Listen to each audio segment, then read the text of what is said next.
Thank you so much, Rolando. First of all, let me say some words of thanks to Israeli Handball Federation for the hospitality, having us as guests here. It's our attitude, and we're pretty much honored to not only talk about this cooperation, but to live it, to fill it with life.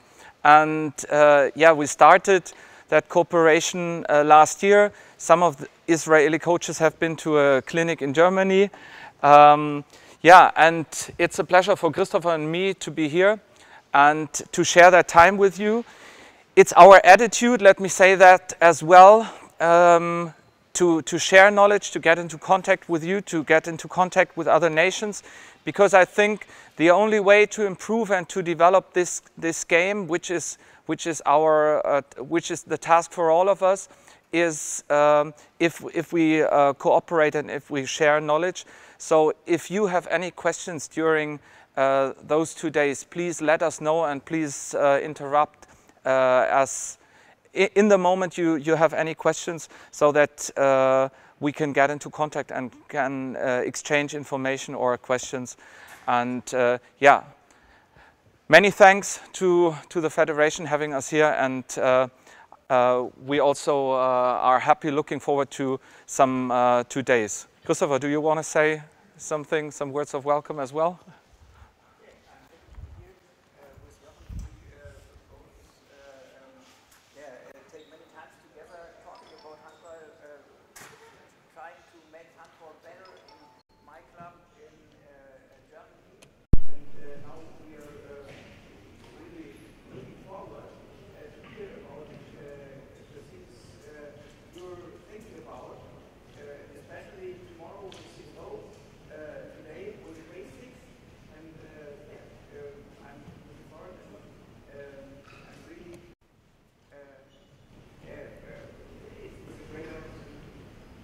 Thanks.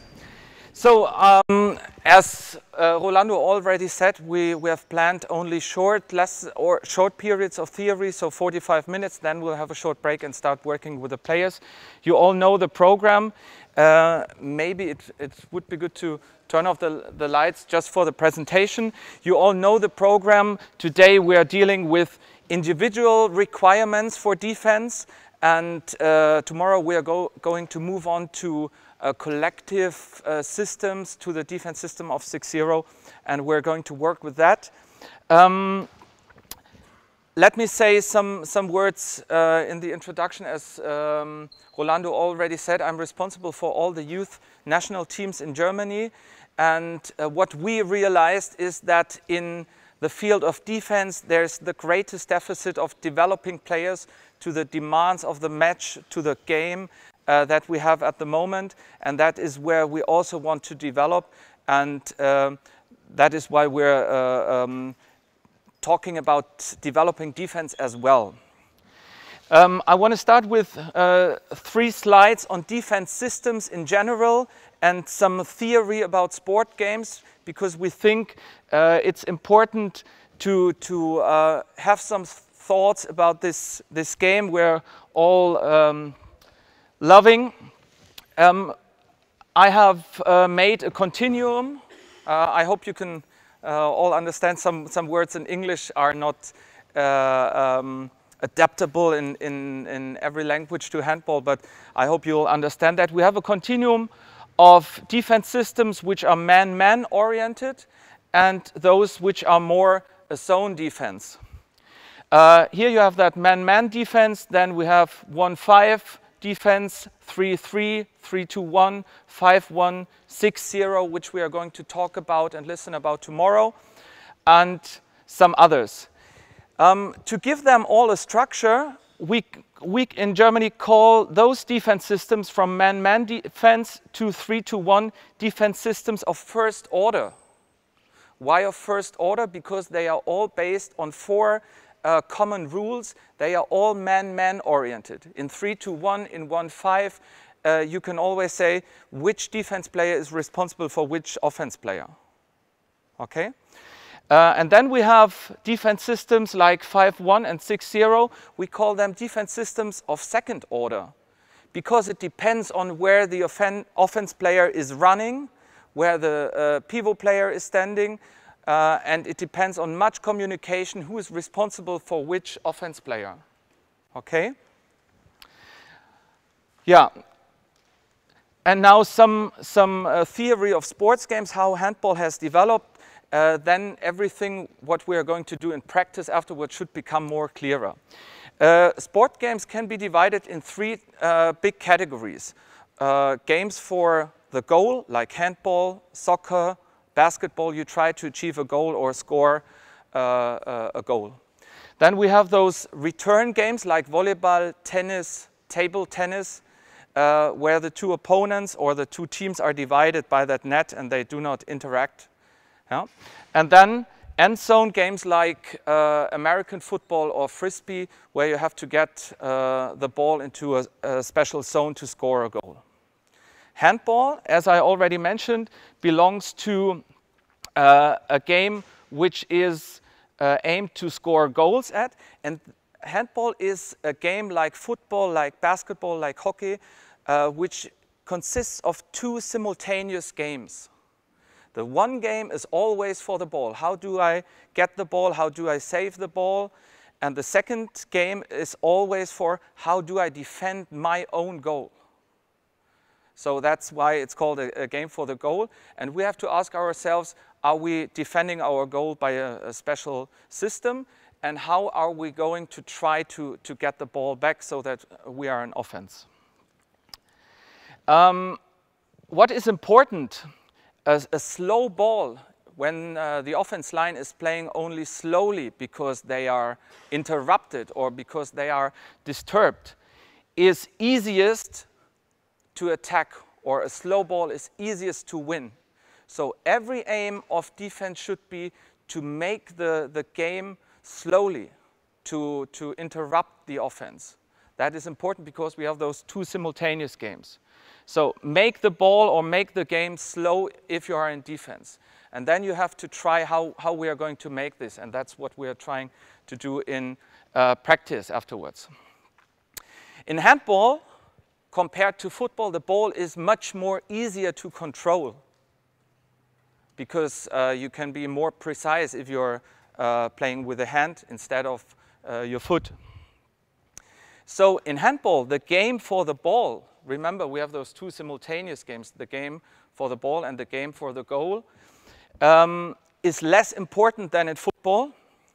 And in football, standard situations like a free kick or a corner kick, they are much more important because in those situations where the ball is still, it's easier to control the match, to control the game, because defense cannot interrupt you, they cannot disturb you. Yeah. Yeah. On this side. Okay. Thanks. Yeah, and yeah, fifth point, the importance of passing with high speed is something which we have to train in offense. When defense is trying to make the game slow, it's important to pass with high speed and pressure with the ball towards the goal. And last point, the defense has to reduce speed and rhythm in order to intercept balls, in order to steal balls, and yeah, to force the attack players into sectors, into spaces which are good for the defense. Yeah? So these are some basic things, because I know many coaches in Germany who only say, yeah, in defense it's important to act rather than to react. But if you ask, yeah, and how do you want to achieve that? How do you want to achieve that you are acting and the offense is only able to react? These are the thoughts you have to keep in mind, that you are going to force the offense players in sections, in spaces which are good for you, for the defense. And that's acting instead of reacting. And what is important for me, and I think a tendency in handball to force offense teams into free play because they are playing so many concepts like pivot crossing or whatever. And if you manage to force them into free play, you have an advantage in defense. Okay, so let us talk about some strategies when we talk about handball. This is our court. It's rather easy to describe that the red zone is most dangerous for the defense. If the attack is scoring or going for a goal in this area, it's really hard for the goalkeeper or for the defense to defend your goal and to beware of being scored a goal by the opponent. The next dangerous area is this one, because we have many players who have the strength to score from the backcourt, and the zones which are least dangerous are those at the side here. And then we have two different strategies in defense. The one is like in this defense, where you have a 3-2-1 defense, to provide the attack the space outside. This is one strategy. Give them the space outside because you have many players in the center. And the other strategy is to put them all into the center because you're pressing, for example, the wing defenders are pressing against their opponents, so the backcourt players are not able to pass here, and they have to go into the center, where in most of the times there are players with 2 meters height and which have good abilities to block. Yeah? So these are two different strategies in order to keep the attack away from zones you do not want to move them into. This is something I brought, and what is from the World Championships this year in Germany and Denmark, where you can see the effectivity in offense situations, the throwing effectivity, technical mistakes, and here you can see this is the average of all the different categories, and here you have the 4 nations, Denmark, Norway, France, Germany, 1 to 4, and the nations ranked 5th to 8. And what you can see is that the amount of technical mistakes has reduced tremendously. So this is a sign, this is a proof for developing offense. And offense has adapted to those different defense strategies in the last years. What is even more important is how the game has developed. These are the last 2 slides of theory, of statistics, to make you aware how handball has developed through the last years. We have Olympic Games 2012, World Championships 2013, European Championships and World Championships 2015. And the first number in each category shows how high the shot efficiency has been, or the shot efficiency has developed. The second number is the quota of goals scored in total. Let's have an example. From pivot, the shooting efficiency has mostly stayed quite the same. But what has developed is that nowadays every fourth goal is scored from the pivot. Yeah? Every 4th goal, 25% of all the goals scored in the big tournaments have been scored by pivot players, which is important for our defense, that we have to take care of these zones where the pivot players are acting. You can see this, a tremendous increase from 19% to 25%. Every 5th goal in 2012, and now every 4th goal is scored from the pivot. Shooting efficiency of wing players has increased a lot. and breakthroughs, also a higher efficiency. Only 16% of all the breakthroughs can be saved by the goalkeepers. So, and this is also important. In 2012, on average, there have been 60 attacks per match. And in 2015, only 54 attacks per match. So the game has developed, it has become faster, and defense in also defending fast breaks has developed. Only 54 attacks in 2015. And let's see how this developed in 2019. Even less attacks. We have only 50 attacks per match at the moment. And what you can see is that the effectivity in offense has increased at the same time. So you have less attacks and you have demands in higher efficiency. So these are not only demands for offense, but also for defense as well. Let's look at those different systems we have just spoke about. Remember, we had those of first order. They were mainly oriented in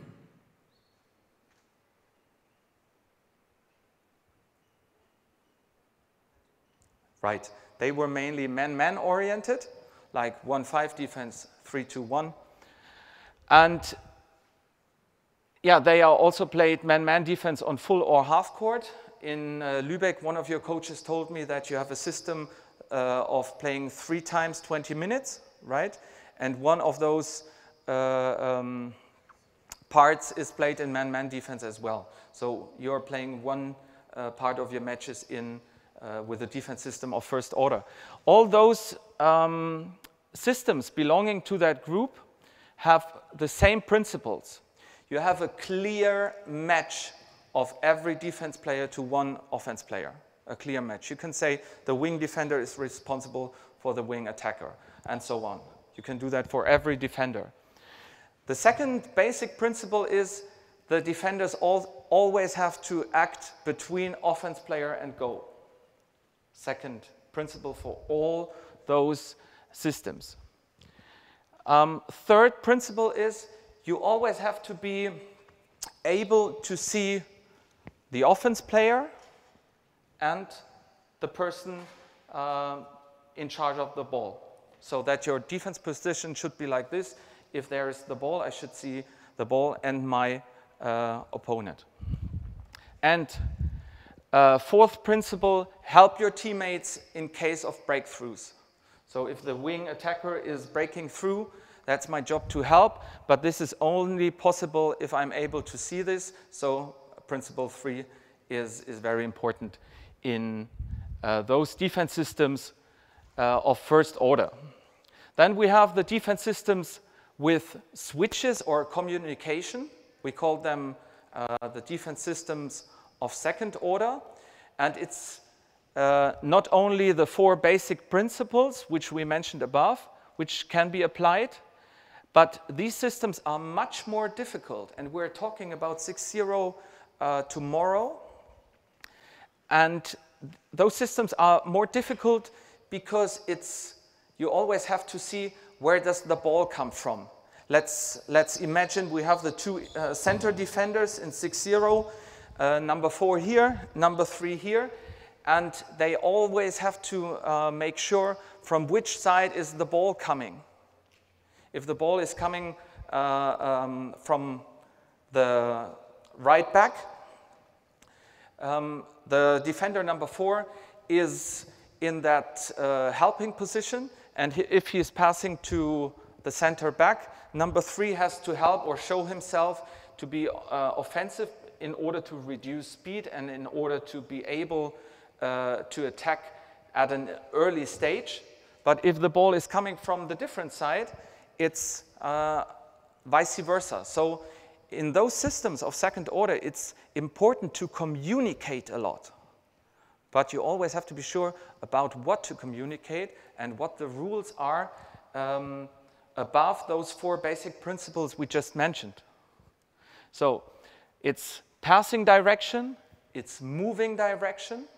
If the right back, sorry, if the right back is moving inside the center, then it's not the half defender who's responsible to attack him, it's the center defender.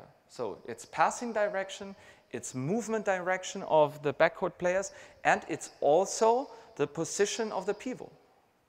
And we just heard that every fourth goal is scored by pivot players. So there's a lot to communicate, there's a lot to think about, and this is what the player's ability require, a good tactical knowledge as well before you play those systems.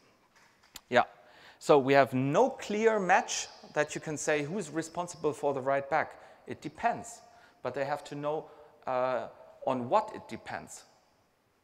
In Germany, we have a tendency that some coaches are standing outside and supporting their team if they are playing 6-0, and then one of the backcourt players is going to the center, scoring the 5th, 6th, or 7th goal, and the coach is getting nervous or angry. And how can you, we always say, how can you distinguish a good and a bad coach in such a situation?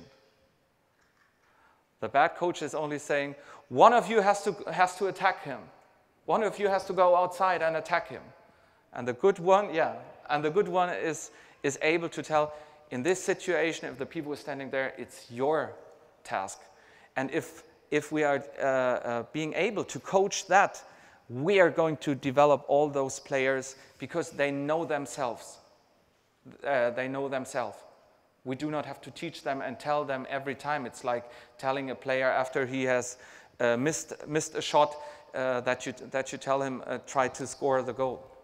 So they know themselves, and that's I'm convinced that this is also a great thing we have to do.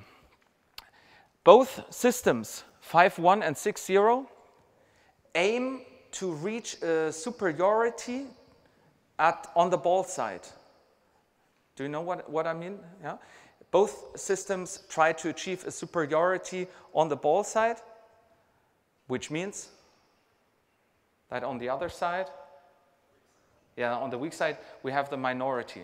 That's why we have to reduce passing speed, that the ball is not going too fast on that weak side. And on that weak side, we can see here, we have to solve those minority situations, and I brought you a short clip from Lübeck. I think you were playing in Lübeck last year. I'm not sure if it's the match against Israel. No, it's against Norway, where you can see some of those situations on the weak side where the wing defender has to solve those 1-on-2 situations.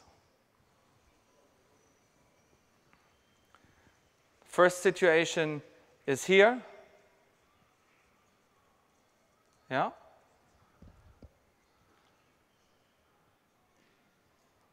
Second situation is here.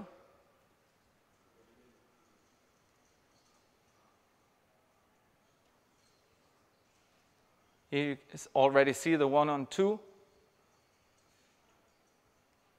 This is a cooperation which we are trying to develop from our under 16s until the under 21. So that the wing defender tries to put pressure, tries to change the rhythm with the backcourt player, and the half defender moves behind him to the outside to solve that 1-on-2 situation and 2-against-2 situation.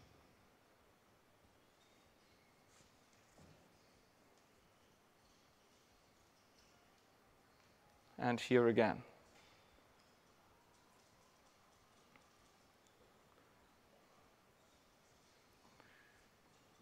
And here you see the half defender trying to reduce space for the wings, because you read in the statistics, wing efficiency has gone pretty much up during the last years. And here you have seen a successful cooperation where we managed neither to get a penalty for disturbing or fouling the wing player, and also getting the ball and solving this situation successfully. Okay, so this was the defense system of first and second order. I think we can skip the third order because we are only dealing with first and second today. So what is necessary if we want to make them good defense players?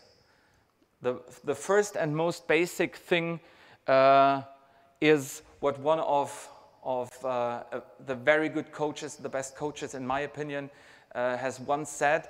This was Vinko Candia, yeah, and he once, you know him, yeah, and he has published an article, I think some 10 or 15 years ago, and there's so much truth in it still today, where he said, before you start thinking about defense, make yourself aware that it's not about tactics at first glance.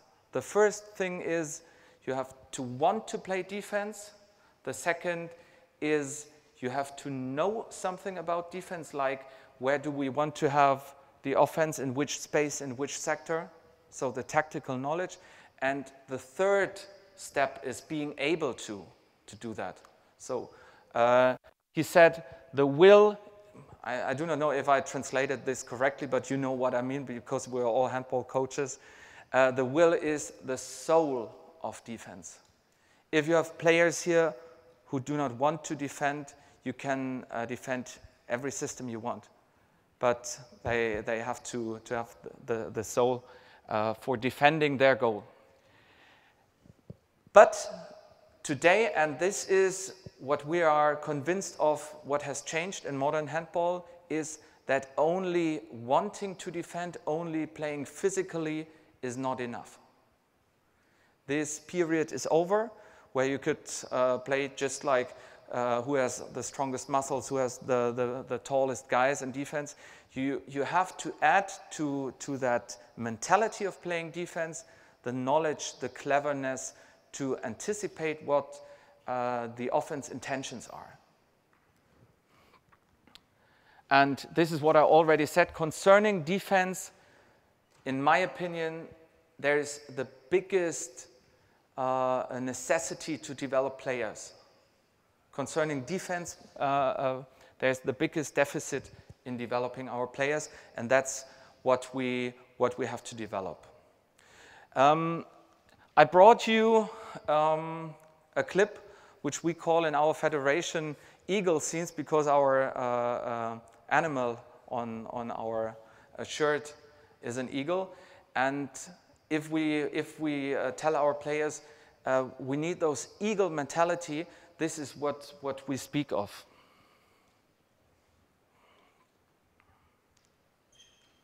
This is the tournament where also Israel took part last year in Slovenia.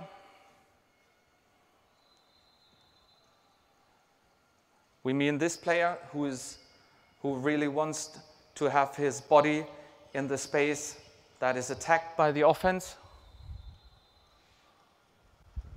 to get that offense foul.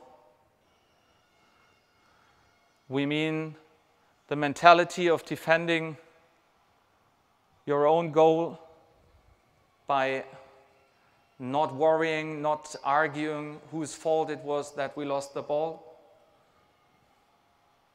And we mean also the mentality of the players to praise or to worship defense mentality. That's the basis. But as I said, we all also need more than only this mentality.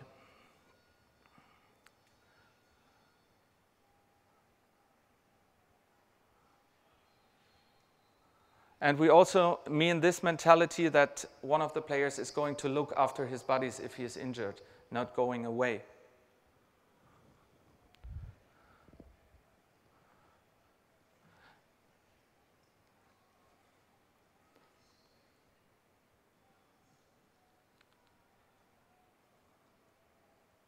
And now there's one of my favorite scenes. No, this is it's not the one.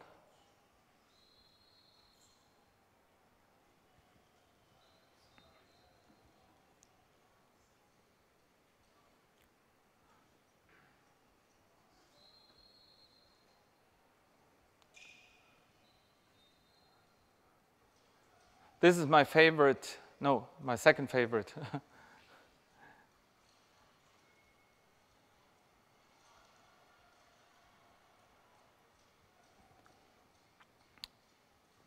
But you already got an impression what I mean when I'm talking about eagle mentality or whatever you call it. What's your symbol for relying? This is my favorite one. Look at this player who's defending that fast break. He never gave up because he didn't knew that he could be involved a second time. And he has the longest distance. Yeah. Okay. Sometimes it's only about small things in detail, in defense, if you're successful or not. And this is why we're trying to put effort on small defense in practice as well, because the distance between winning and losing sometimes is that close. You all know those matches where you're looking for one goal after 60 minutes that decided the match. Before we start with the first clinic, with the first practical part, I want you now to go together in groups of 2 for only 5 minutes with the following task. Imagine you are talking about giving a contract to a new player. You are looking for a defense player. And maybe one of you is the coach, the other one is the Secretary General of the Federation, and you want to give a contract to a certain player, and the Secretary General is telling you, yo, I'm giving you that money, or I'm giving you the opportunity to give that contract to the player, but please tell me in advance, what are you looking for? What are your needs? What are your requirements? And I want you to think about this question in a short interview you are doing with the partner next to you in 5 minutes. What is important for you if you are scouting a defense player? If you have to scout for the federation, let's imagine that, and you have to decide which of the players should be in the national team if you're talking about defense, okay? So 5 minutes time, and then we're talking about the results in here.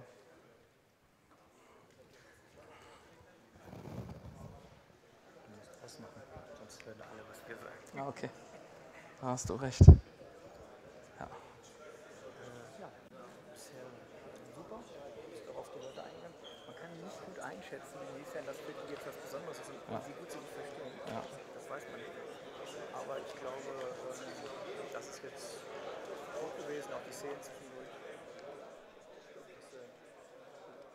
Das gut rübergebracht. Danach machst du mit denen.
The microphone.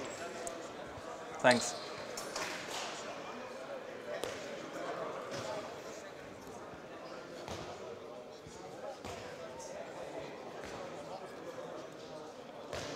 Das ist jetzt eine halbe Stunde, ne?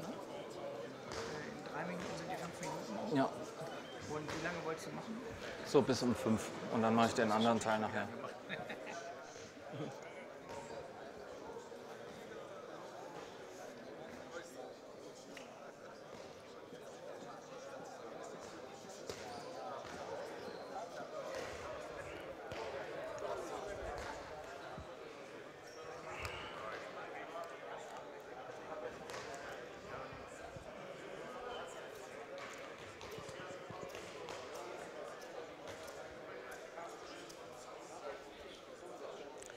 Okay, then let's collect what you found out or what is important to you. What is a good defense player?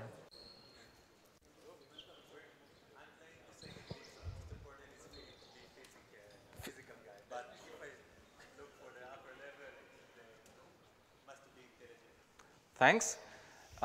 Physical abilities and tactical knowledge, tactical skills, yeah?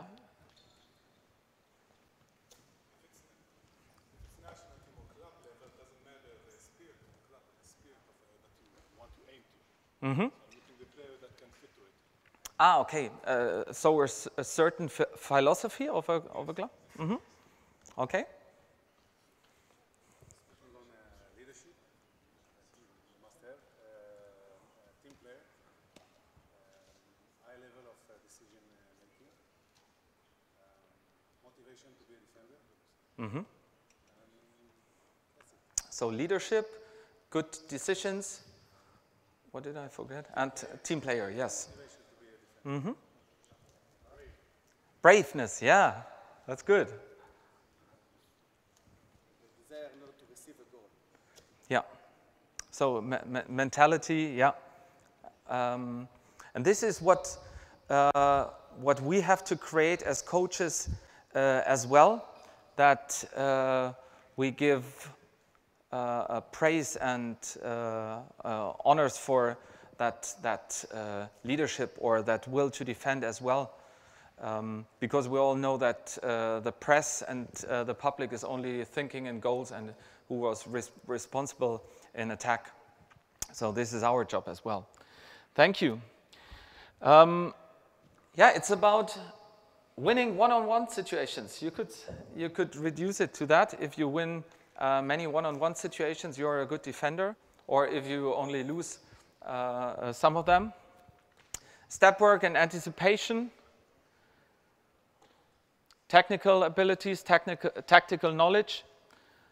And what we have found out, or what we think that there is a tendency in Germany when coaching defense and defense skills, is that coaches in Germany tend to train or to coach defense only on Tuesdays after they lost matches on Saturday or Sunday. Are you laughing because you know that that tendency? Okay. And then, how do defense practical sessions look like on Tuesdays after you lost on the weekend? Right, yes. The coach shows who is the boss. And it's most that the mentality is addressed.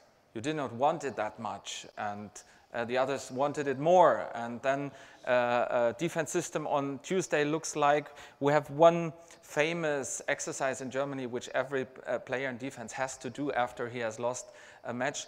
There are 3 cones standing in a triangle, and the players have to go this and that, and once again for 90 seconds. And the coach is doing like you told us, 90 seconds. No, more.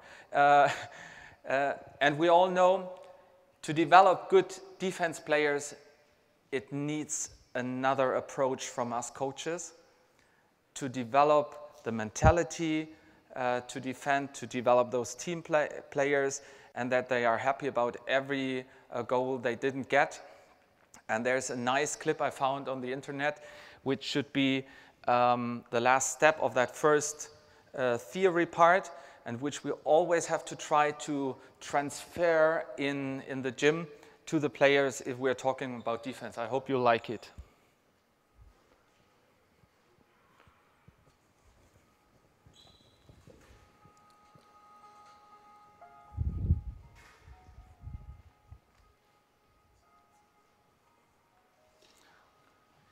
Unfortunately, the sound is not that good here. But they are trying to make people use the stairs and not the elevators. And every step is combined to a tone. And the next day, this test was made in Sweden.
Yeah, and that's what I think is important for us as well, to create that atmosphere when we are teaching and trying to develop defense abilities. And I want to stop this first session with a quote by Winston Churchill, who said, people who are always told that smoking is not healthy when they are reading magazines or whatever, they will stop reading. Okay, see you at 5:15 with the first session and the national team 2000-2001. Yeah, thanks for your assistance, and we'll start at 5:15.